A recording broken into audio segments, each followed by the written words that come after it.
വിദ്യാധിരാജായ നമഃ. ഇതൊരു അപ്രതീക്ഷിതമായി പിടിച്ചു കയറ്റിയതാണ്. ഞാനങ്ങനെ സംസാരിക്കാൻ തയ്യാറായി വന്നതല്ല, സംസാരിക്കാൻ എനിക്ക് വലിയ പരിചയവുമില്ല.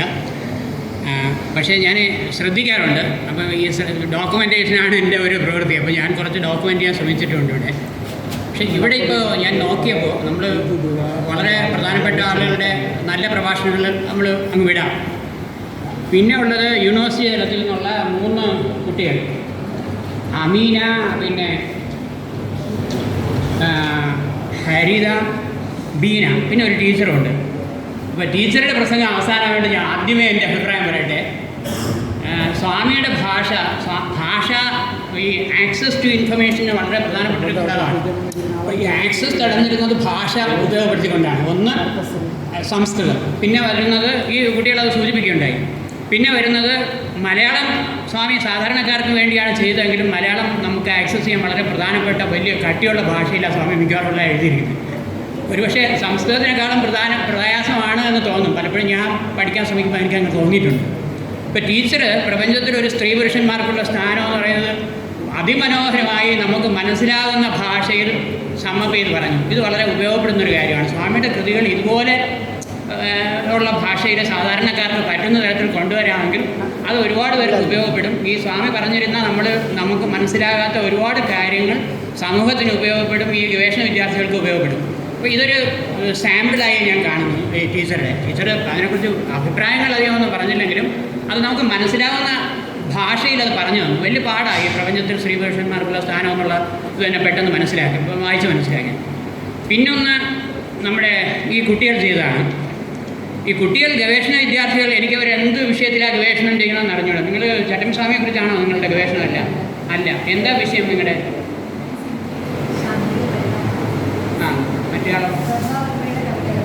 അപ്പോൾ ഒരു വിഷയമായിട്ട് ഒരു ബന്ധമില്ലാത്ത കാര്യമാണ് ഇവർ ചെയ്തത്. പക്ഷേ അവർ അതിമനോഹരമായി ചെയ്തു. അതിനകത്ത് വെള്ളം എൻ്റെ ഒരു അഭിപ്രായം. ഒന്ന് നമ്മളൊക്കെ അന്വേഷിച്ചുകൊണ്ടിരിക്കുന്ന സ്വാമിയുടെ ഇതുവരെ അവഗണിക്കപ്പെട്ട മേഖലകളിലേക്കാണ് ഈ കൊച്ചുകുട്ടികൾ കടന്നു കയറിയത്. Open access, open scholarship, open knowledge, open science. ഈ നിങ്ങളുടെ ഇത് ഞാൻ ഓടിച്ചു നോക്കിയപ്പോൾ ഞാൻ ഇപ്പോഴാണ് കണ്ടത്. ഇത് നിങ്ങൾ പറയുന്ന കേൾക്കുമ്പോൾ നമുക്കത് കൂടുതൽ അന്വേഷിക്കാൻ തോന്നും. ഇത് കാരണം ഈ വിഷയം നമ്മൾ ഒരിടത്തും കാണാത്തതുകൊണ്ട് ഇങ്ങനെ ചെകഞ്ഞുകൊണ്ട് പോകുന്ന സാധനങ്ങളാണ്. അപ്പം നിങ്ങളുടെ ഒരു ഗവേഷണ സ്റ്റുഡൻ്റ് എന്ന വിദ്യാർത്ഥികളെന്നുള്ള നിലയ്ക്ക് നിങ്ങളുടെ പ്രബന്ധങ്ങളിൽ നിങ്ങൾ കൃത്യമായിട്ട് സൈറ്റേഷൻസ് വയ്ക്കണം. ഈ 3 കുട്ടികളുടെയും പ്രബന്ധങ്ങളിൽ നിങ്ങൾ പറഞ്ഞ വിഷയങ്ങളുമായി ബന്ധപ്പെട്ട് യാതൊരു റെഫറൻസസും ഇല്ല. നിങ്ങൾ എന്തെങ്കിലും ഓപ്പൺ ആക്സസിനെ കുറിച്ച് ഇതിനകത്ത് സൈറ്റ് ചെയ്തിട്ടുണ്ടോ, ഓപ്പൺ സയൻസിനെ കുറിച്ച് നിങ്ങളെല്ലാം ഭംഗിയായി പറഞ്ഞു. അതൊരു സന്തോഷമായിട്ട് കേൾക്കാൻ പറ്റുന്ന ഒരു കാര്യമാണ്. ഓപ്പൺ ആക്സസിനെ കുറിച്ച് പറഞ്ഞു, വല്ലതും ചെയ്തിട്ടുണ്ടോ? ഓപ്പൺ സ്കോളർഷിപ്പ് എന്തെങ്കിലും സൈറ്റ് ചെയ്തിട്ടുണ്ടോ? പിന്നെ ഓപ്പൺ സയൻസ് വല്ലതും സൈറ്റ് ചെയ്തിട്ടുണ്ടോ? ഇതെല്ലാം നിങ്ങളുടെ 3 പേരുടെയും ഇതിനകത്ത് വന്നിട്ടുണ്ട്. ഈവൻ ബീന മറ്റേ എന്തോ സ്ത്രീകളുടെ സ്ഥാനത്തിനെ കുറിച്ച്, ഈവൻ സ്വാമിയുടെ സ്ത്രീ പുരുഷ സമത്വത്തിനെ കുറിച്ചുള്ള പ്രബന്ധം വരെ ആ കൊച്ച് സൈറ്റ് ചെയ്തിട്ടില്ല. ഇതൊരു നല്ല ഗവേഷണത്തിൻ്റെ രീതിയല്ല. നിങ്ങൾ ഒരു പ്രബന്ധം അവതരിപ്പിക്കുമ്പോൾ നിങ്ങൾ ഞങ്ങൾക്ക് തരുന്നത് ഞങ്ങൾക്ക് ഫർദർ ഇത് എക്സ്പ്ലോർ ചെയ്യാനുള്ളൊരു അവസരമാണ്. നിങ്ങൾ ഗവേഷണ വിദ്യാർത്ഥികളാണ്, ഞങ്ങളാരും ഗവേഷണ വിദ്യാർത്ഥികളോ ഒന്നുമല്ല, ഞങ്ങൾക്ക് സാധാരണക്കാരും. അപ്പോൾ അതുകൊണ്ട് ഇത് വളരെ പ്രധാനമാണ്. നിങ്ങൾ അവതരിപ്പിച്ച വിഷയം വളരെ പ്രധാനമാണ്. വിഷയത്തിൻ്റെ സോഴ്സുകളൊന്നും തന്നെ നിങ്ങൾ ഇതിനകത്ത് പറഞ്ഞിട്ടില്ല. അപ്പോൾ അതുകൊണ്ട് കൊച്ചുകുട്ടികളാണ് ഇങ്ങനെ നിങ്ങൾ മറ്റ് വിഷയം എടുത്തിട്ട് സ്വാമിയെ ഇത്രയും നന്നായിട്ട് പ്രസൻറ്റ് ചെയ്തതിൽ എനിക്ക് വലിയ സന്തോഷമുണ്ട്. നമ്മളൊക്കെ ഒരുപാട് പ്രയാസപ്പെട്ടായിരിക്കും ഇത്രയൊക്കെ പ്രസൻറ്റ് ചെയ്യാൻ ശ്രമിക്കുന്നത്. പക്ഷേ ഇതുകൂടെ ചെയ്തു കഴിഞ്ഞാൽ ഇത് ഈ ഗവേഷകർക്കെല്ലാം ഉപയോഗപ്പെടും. പിന്നെ എനിക്ക് പറയാനുള്ളത്, നിങ്ങൾ പറഞ്ഞ ഈ വിഷയമാണ് ഇന്ന് അന്താരാഷ്ട്ര തലത്തിൽ ശ്രദ്ധിക്കപ്പെടുന്നത്.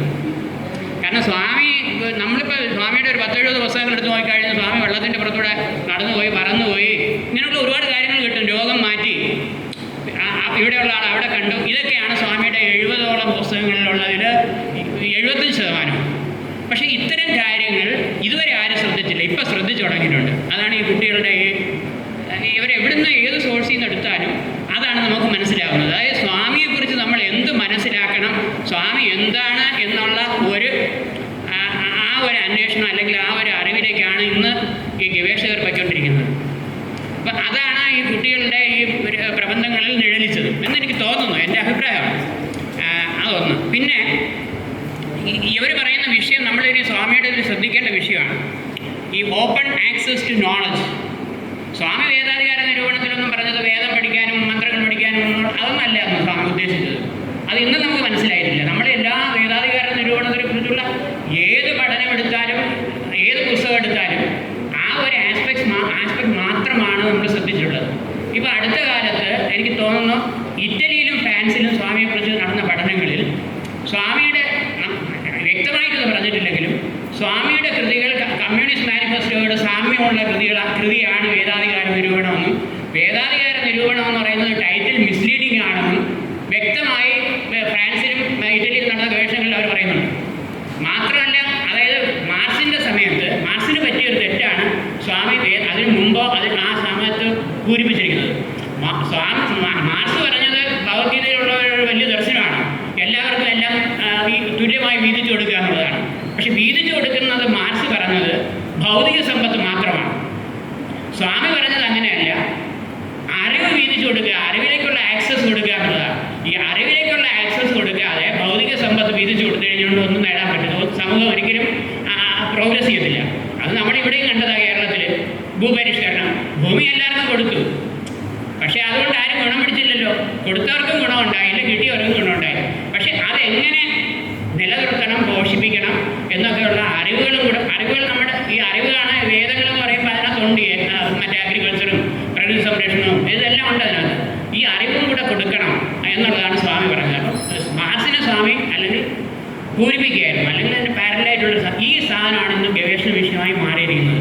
2 ഗവേഷണ പ്രബന്ധങ്ങൾ ഞങ്ങൾ അതിൻ്റെ സമ്മറി ഞങ്ങളോട് പ്രസിദ്ധീകരിച്ചിട്ടുണ്ട്.